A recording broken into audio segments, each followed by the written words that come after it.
Hey trainers, so you just got access to Pokemon Go and you're trying to figure out how to catch Pokemon in the wild. Lucky for you, the core mechanics are very basic. You already know how to throw Poké Balls. It's real simple. You just swipe your finger in the direction that you want the ball to move.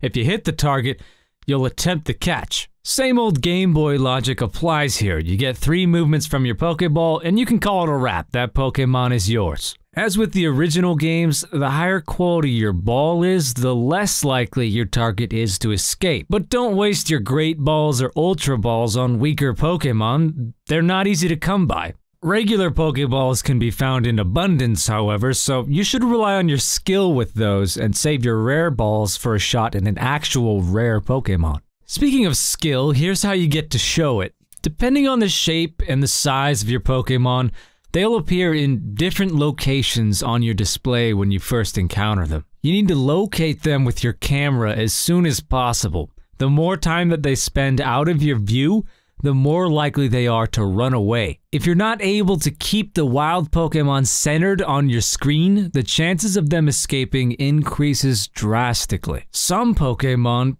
particularly the rarer or more powerful ones, will actively try to evade your view.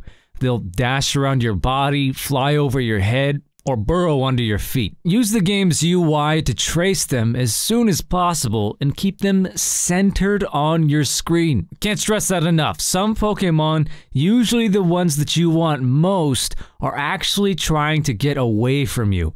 Keeping them in view is how you counter their efforts. If a Pokemon is giving you a particularly hard time, try feeding it a Razz Berry. The Razz Berries will cause the Pokemon to like you, which in turn makes them easier to catch. Now, depending on your inventory, you want to go for a Razz Berry or 2 before you make the transition to Great Ball or Ultra Ball. Yes, you can feed them multiple times, and it has a cumulative effect. For super powerful Pokemon that just refuse to be caught, use a combination of Razz Berries and the higher quality Poké Balls. Now, this next point may seem a bit obvious, but I have to stress its importance. When you encounter a wild Pokemon that you really want to capture, stop moving. Yes, it's easy to catch Pokemon while walking, even when you're in a vehicle, but if you're serious about catching one, you need to give it your full attention.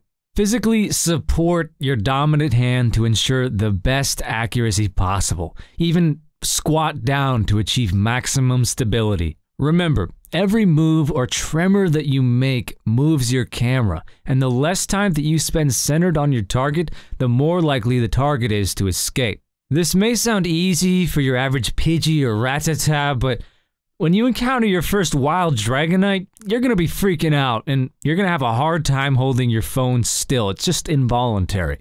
Which segues into the biggest skill component to catching Pokemon in Go, the targeting system. Now, the color of your targeting reticle, which is that circle indicating your Pokemon's position that varies in size, determines how difficult that the catch is.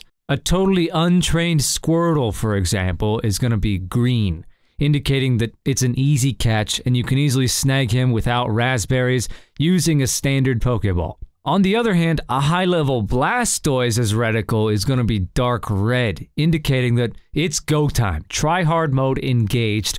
Don't mess up. Now, listen to this one. The smaller your reticle is, the harder the sweet spot is to hit.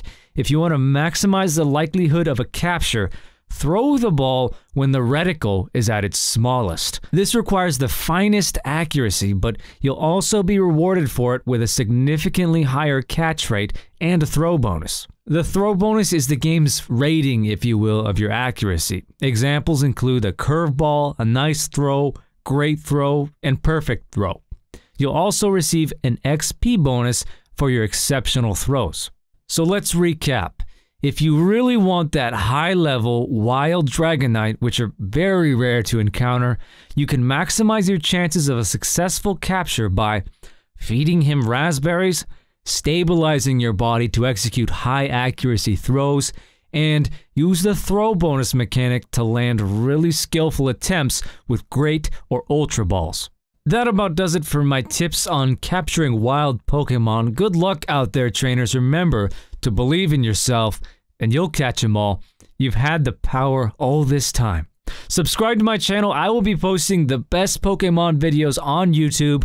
If this video helped you, then give it a thumbs up and leave a comment with your suggestion for future topics. Thank you, stay safe, and have fun out there.